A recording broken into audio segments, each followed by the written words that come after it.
Assalamualaikum warahmatullahi wabarakatuh.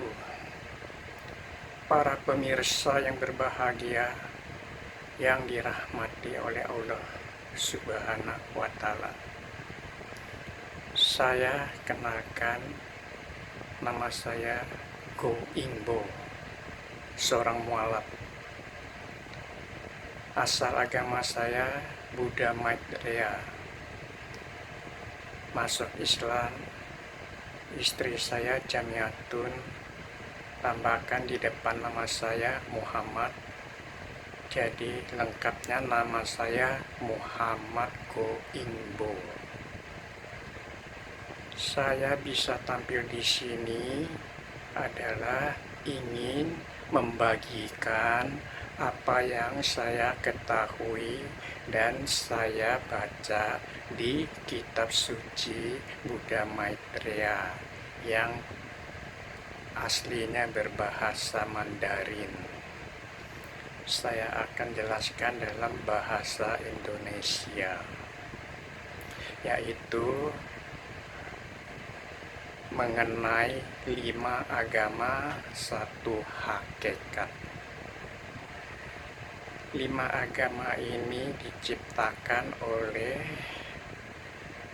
satu zat, yaitu Tuhan yang Maha Esa, atau diumpamakan lingkaran kosong tetapi ada.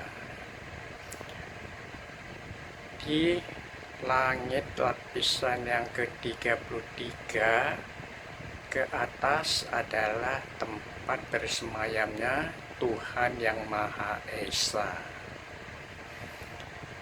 Tuhan awal mulanya menciptakan 3 bersih. 3 bersih, yang ke-1 adalah awal mula langit yang termulia. Kedua, roh mustika langit yang termulia. Ketiga, moralitas langit yang termulia. Kemudian mencipta lagi 5 tua, yaitu 5 agama, juga berdasarkan 5 unsur, yaitu logam, kayu, air, api, tanah. Sebelum langit bumi segala isi di dunia diciptakan, 5 agama ini sudah ada di langit yang ke-33 lapis.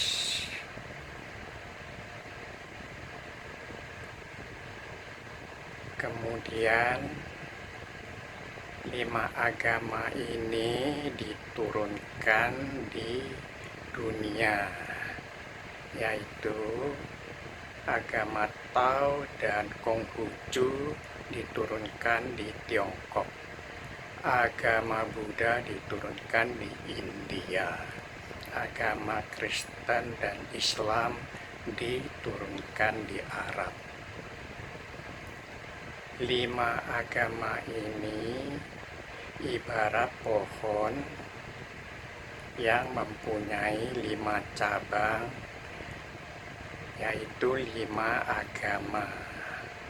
Sumbernya adalah akarnya atau bibitnya, yaitu sebutir bibit seumpama Tuhan yang Maha Esa yang menciptakan 5 agama. Kalau ada agama-agama lainnya, itu adalah pecahan dari 5 agama. Seumpama agama Hindu sumbernya dari Tao, agama Shinto dari Jepang sumbernya dari Buddha, dan lain-lainnya.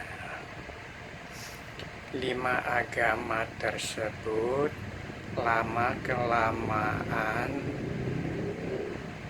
telah berubah disebabkan ulah manusianya.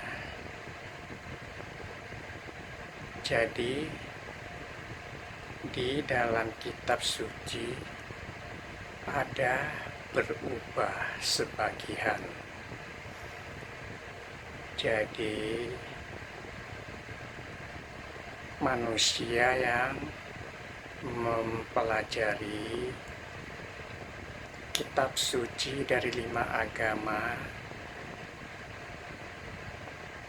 akan kebingungan, sehingga terjadi kekacauan.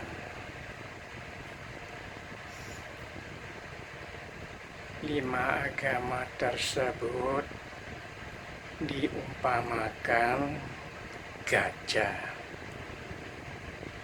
Masing-masing umat dari 5 agama atau 6 ditambahkan agama Hindu, yaitu memegang anggota tubuh gajah. Ada yang pegang ekornya, katanya seperti tali. Ada yang pegang kakinya, katanya seperti tiang. Ada yang memegang perutnya, katanya seperti tembok. Ada yang memegang hidungnya, katanya seperti pipa. Ada yang memegang tanduknya, katanya seperti mandau. Ada yang memegang telinganya, katanya seperti kipas. Jadi masing-masing yang mewakili agamanya masing-masing berdebat, mempertahankan pendapatnya sendiri. Seperti apa yang dipegang, itu yang diyakini. Padahal masing-masing anggota tubuh gajah yang dipegang itu adalah bagian dari gajah, yaitu seekor gajah. Ibarat satu hakikat atau Tuhan yang Maha Esa menciptakan 5 agama. Sebenarnya satu hakikat, satu Tuhan yang menciptakannya, tetapi masing-masing penganutnya tidak memahami yang sebenarnya. Ibarat orang buta, jadi tidak bisa melihat dengan jelas, baik buta jasmani maupun buta rohani. Jadi selalu ribut. Para penganut agamanya masing-masing tidak bisa sepaham atau sependapat, kecuali mereka masing-masing penganut agamanya itu mengenal dirinya sendiri adalah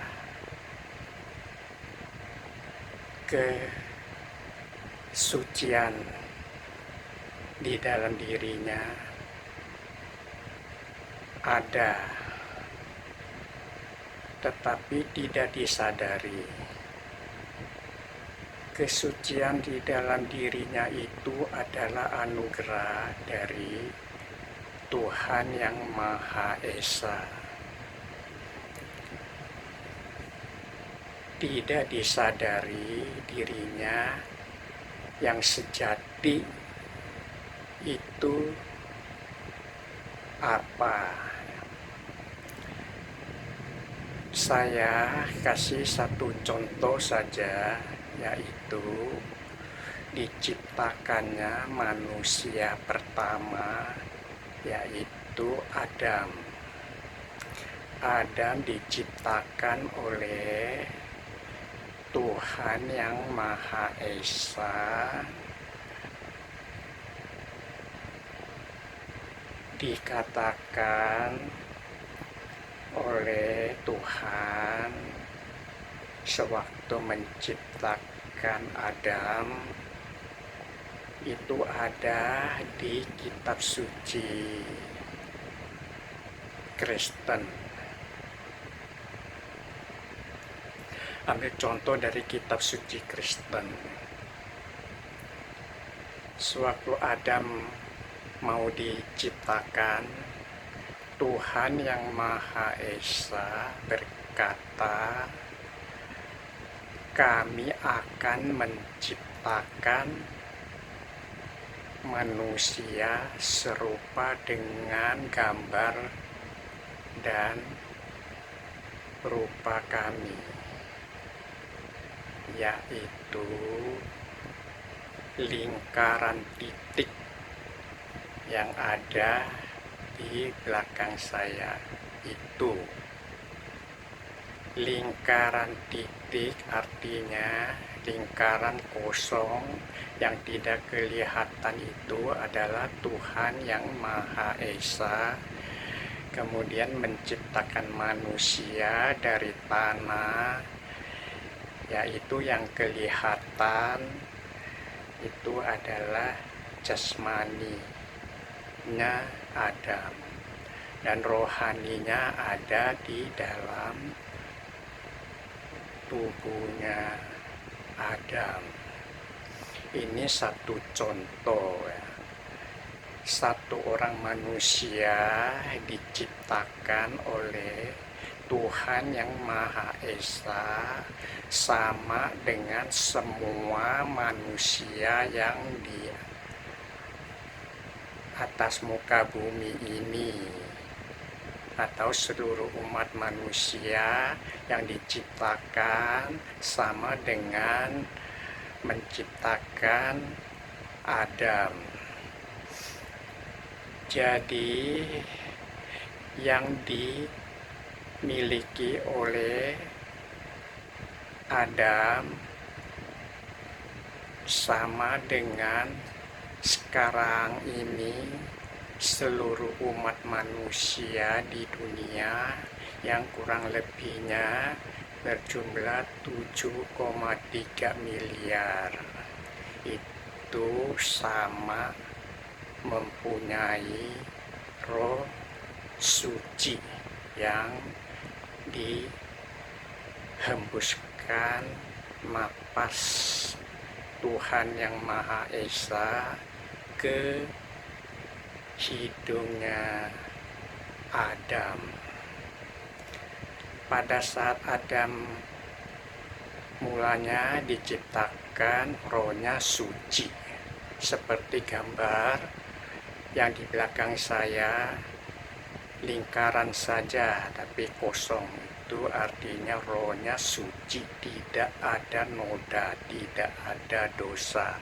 Itu adalah roh suci atau roh Tuhan Yang Maha Esa. Setelah Adam dan Hawa memakan buah terlarang atau buah kudi, maka Adam dan Hawa telah memiliki pengetahuan yang baik dan yang jelek, yaitu seperti yang digambar, ada putih dan ada hitam, yaitu dalam hatinya manusia pertama Adam dan Hawa itu ada baik dan buruk karena memakan buah pohon kudi. Jadi semua manusia di seluruh dunia yang penduduknya sekarang ini berjumlah 7,3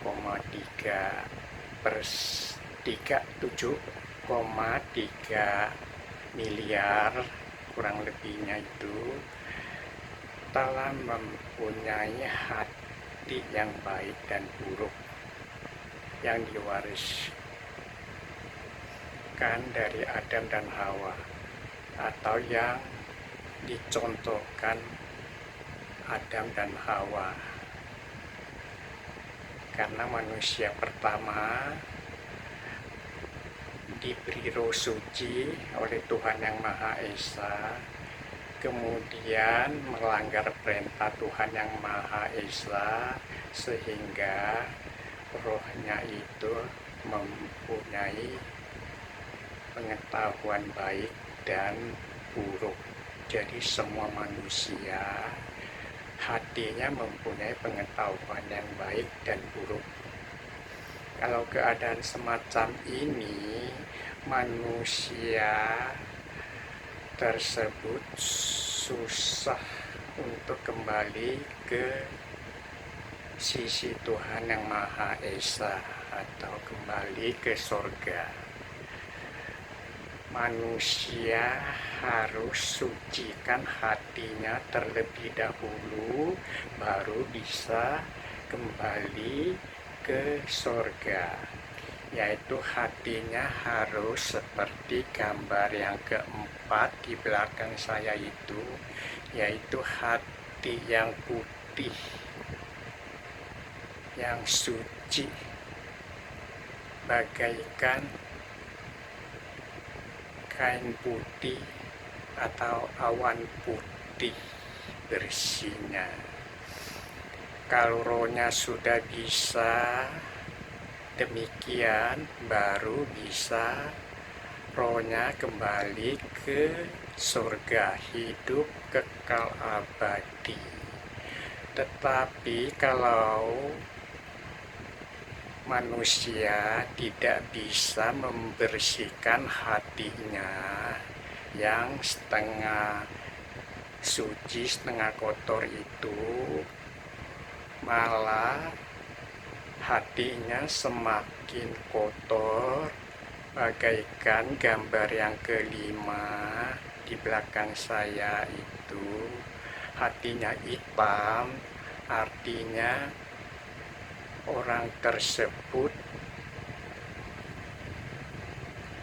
akan masuk neraka, hidup menderita, mungkin juga selamanya. Selama rohnya tidak bisa disucikan kembali, maka rohnya akan kembali ke neraka. Apa yang dimiliki oleh Adam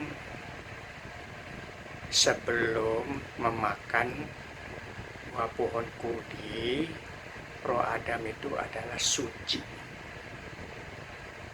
bagaikan kain putih atau awan putih, atau bagaikan lingkaran kosong atau lingkaran titik, yaitu rohani, yaitu yang kosong, jasmani yaitu yang kelihatan, artinya jasmani, rohaninya suci.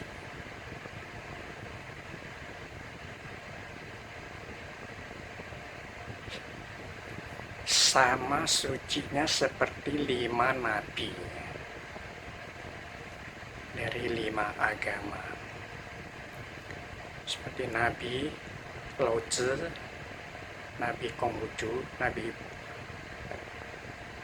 Buddha Gautama, Nabi Isa, Nabi Muhammad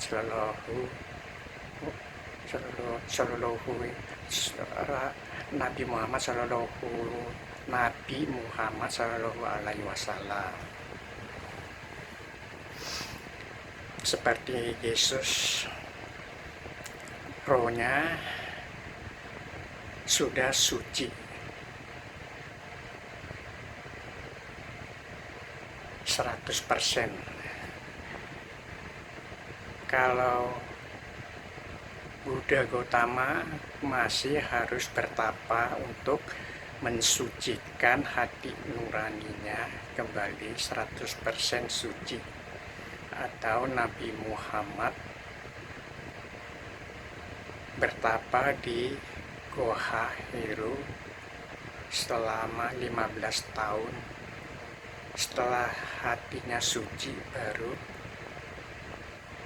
diangkat oleh Tuhan Yang Maha Esa menjadi nabi atau rasul.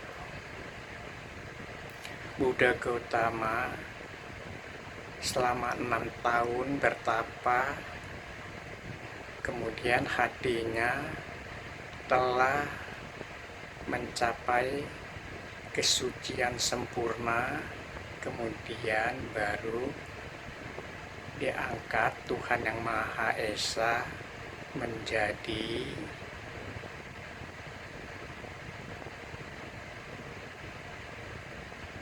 pembimbing umat manusia sedunia, yaitu berdasarkan ajaran Buddha Dharma.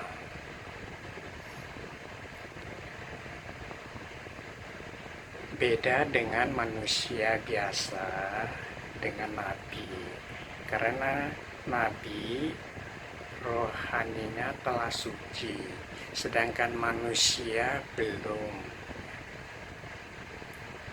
Hatinya bagaikan dua unsur yang digambar ketiga itu, yaitu ada baik, ada buruk, ada suci, ada dosa, ada berlawanan.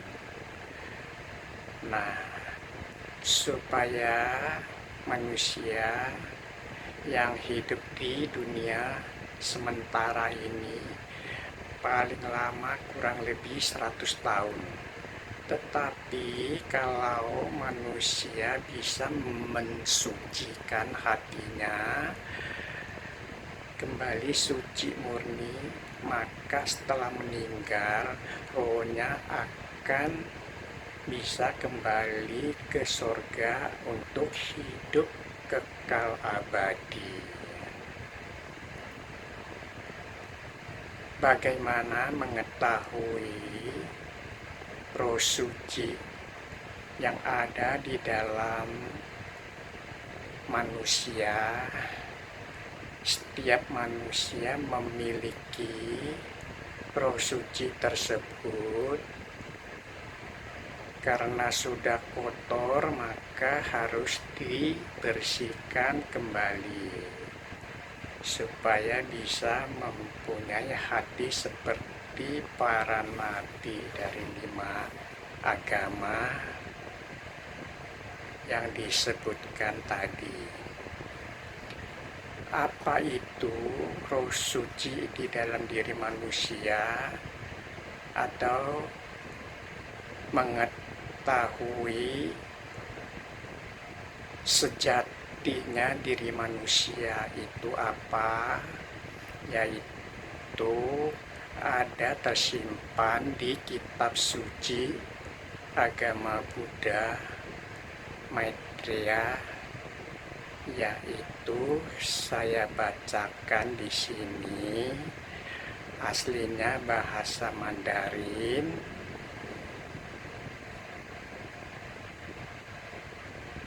To zai ling san mo yan qiu, ling san ze zai wo xin tou,人人有个灵善塔，好像灵善塔下修. Artinya kalau diterjemahkan bahasa aslinya, Buddha ada di gunung rohani. Jangan jauh memohon. Gunung rohani hanya ada di tengah wajah Orang-orang memiliki tempat pagoda gunung rohani, baik ke tempat bawah gunung rohani membina. Itu terjemahan bahasa aslinya. Kalau dijelaskan lagi lebih terperinci, yaitu untuk mencari Tuhan tidak usah jauh-jauh mencarinya atau mencarinya di luar diri kita. Di dalam diri kita ada Tuhan bersemayam di tengah wajah kita. Tiap-tiap orang memiliki gunung rohani atau roh suci yang diberikan oleh Tuhan yang Maha Esa. Jadi kita membina diri berpedoman kepada roh suci yang ada di dalam diri kita, yaitu di sekitar tengah wajah kita. Jadi mencari Tuhan bukan di luar diri kita, tetapi sudah ada di dalam diri kita. Cuma kita tidak menyadari kalau kita mempunyai roh Tuhan atau roh suci. Setelah kita mengetahuinya, maka kita mulai membina diri kita berpedoman kepada roh suci yang ada di dalam diri kita. Yaitu di dalam diri kita ada terbagi 3 macam bahasan. Sebenarnya roh suci itu hanya satu, yaitu suci, seperti Adam diciptakan.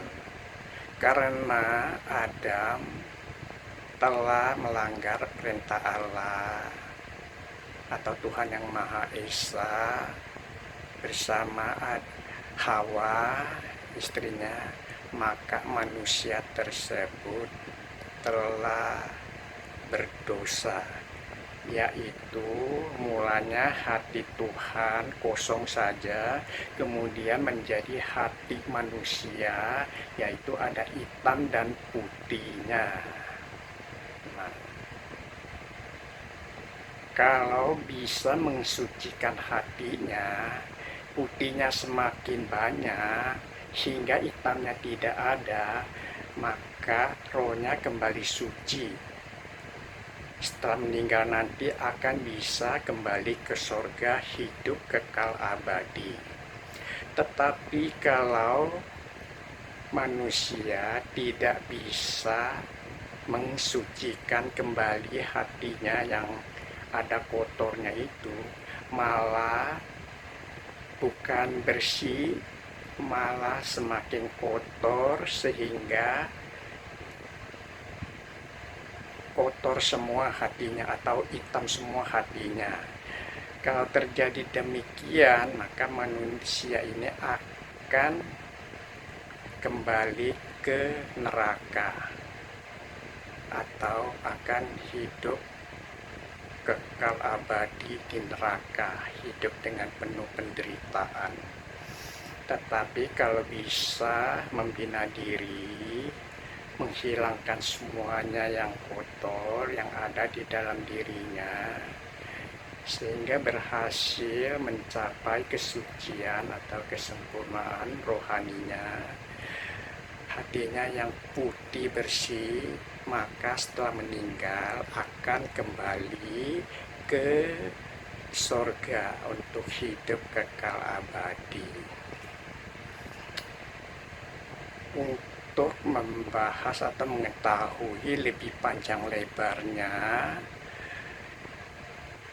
roh suci tersebut tidak bisa dijelaskan di sini karena terbatasnya waktu.